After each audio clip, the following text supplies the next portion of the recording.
세계 증시는 빠르게, 우리 증시는 폭넓게 3분 증시입니다. 연합인포맥스 정윤교 기자와 함께합니다. 안녕하십니까? 안녕하십니까? 네, 먼저 간밤에 있었던 미국 증시 상황부터 정리해 주시죠. 네, 간밤 뉴욕 증시는 어제에 이어 또다시 일제히 상승했습니다. 3대 지수부터 살펴보겠습니다. 네. 다우지수는 전 거래일보다 0.58% 높아졌고요. S&P 500 지수는 전장 대비 0.75%, 나스닥 지수는 전장보다 1% 오르면서 장을 마쳤습니다. 간밤에는 미국의 8월 도매 물가가 발표됐는데요. 월간 상승률이 예상치를 소폭 상회하기는 했지만 투자자들을 놀래킬 수준은 아니었습니다. 간밤에 나온 지난주 신규 실업수당 청구 건수는 23만 건으로 전주 대비 2천 건 늘었고요. 3주 만에 증가세로 돌아섰지만 증가폭이 크지는 않아서 시장은 큰 비중을 두지 않았습니다. 경기 지표를 무난하게 소화하면서 시장은 상승 흐름을 이어나갔습니다. 네, 말씀하신 대로 8월 생산자 물가 지표가 발표가 됐는데 자세하게 좀 정리해 주시죠. 네, 8월 생산자 물가 지수는 전월보다 0.2% 오르면서 예상치였던 0.1%를 소폭 웃돌았는데요. 예. 물가 상승 속도가 예상보다 빨랐던 건 객실, 임대료 같은 서비스 가격이 오른 탓이었습니다. 하지만 생산자 물가 지수는 전년 동기 대비로는 1.7% 오르면서 예상치와 전월치를 밑돌았고요. 올해 2월 이후 처음으로 2% 밑으로 내려가면서 인플레이션에 대한 불안을 누그러뜨렸습니다. 또 변동성이 큰 에너지와 식료품을 제외한 근원 생산자 물가 지수는 연방준비제도와 경제학자들이 선호하는 지표인데요.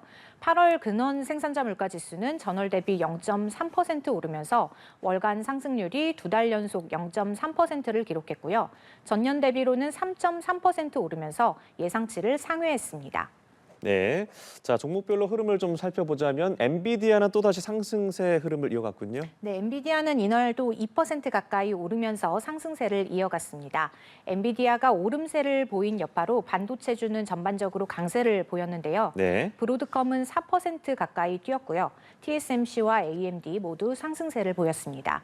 거대 기술 기업 7곳을 가리키는 매그니피센트 세븐도 모두 강세를 나타냈고요. 알파벳과 메타 플랫폼은 모두 2%대로 올랐습니다. 네, 반도체주, 기술주 모두 좋은 흐름 보여줬고, 일단 어제 코스피 시장 상황도 짚어보죠. 어제 상황은 어땠습니까? 네, 어제 코스피는 8거래일 만에 반등에 성공했습니다. 예. 코스피 종가는 전장 대비 2.34% 오른 2,572.09로 집계됐고요.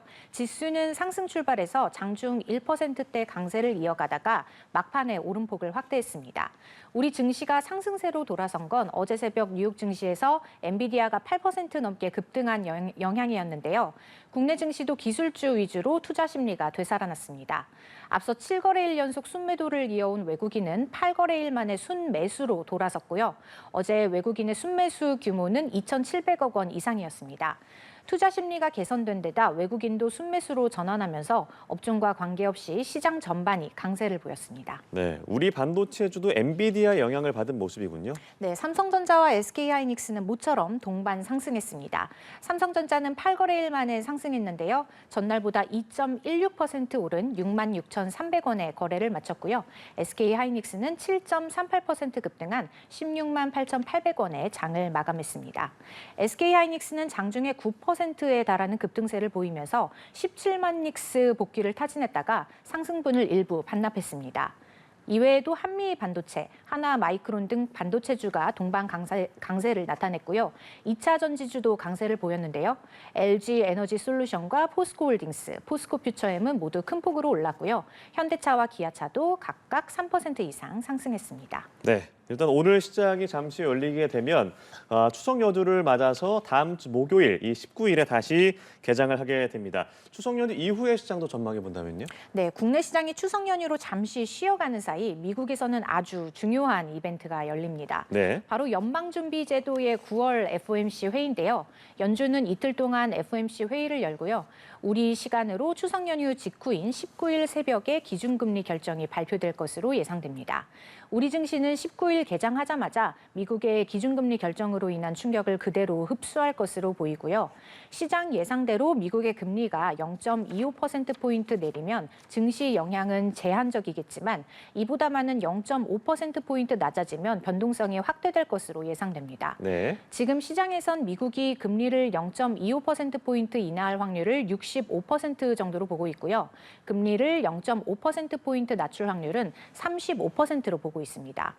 사실 어제까지만 해도 연준이 금리를 0.5%포인트 내릴 확률은 14%에 불과했는데요. 예. 간밤에 연준의 비공식 대변인으로 불리는 월스트리트 저널의 닉 티밀하우스 기자가 본인의 소셜미디어에 빅컷 가능성이 있다는 뉘앙스로 글을 올렸습니다.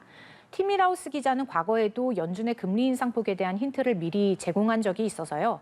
간밤에 티밀하우스 기자의 글이 온라인에 올라오면서 다음 주 0.5%포인트의 금리 인하 가능성은 2배 이상으로 뛰어올랐습니다. 네, 그래도 이번 FOMC에서 25bp 인하가 가능성이 높아 보이지만 지켜봐야겠군요.